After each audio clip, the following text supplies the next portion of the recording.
mu gihe abenshi bakoresha impano zabo mu buryo butandukanye.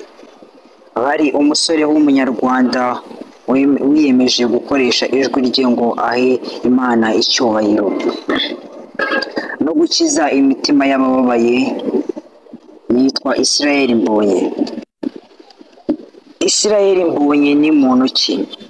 Ni umusore w'umunyarwanda wavukiye mu Rwanda agakurira mu Rwanda, kandi ku myaka ye mito yagaragaje impano ikomeye mu kuririmba.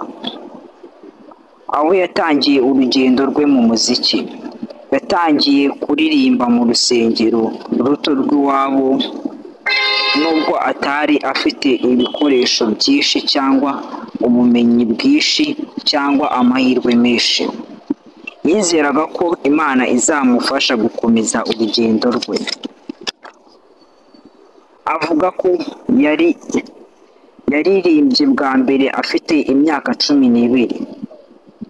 Nari muto, ariko ijwi ry'Imana riransunika imbere.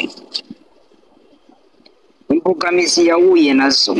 Israel Mbonyi ntiyabayeho neza igihe cyose.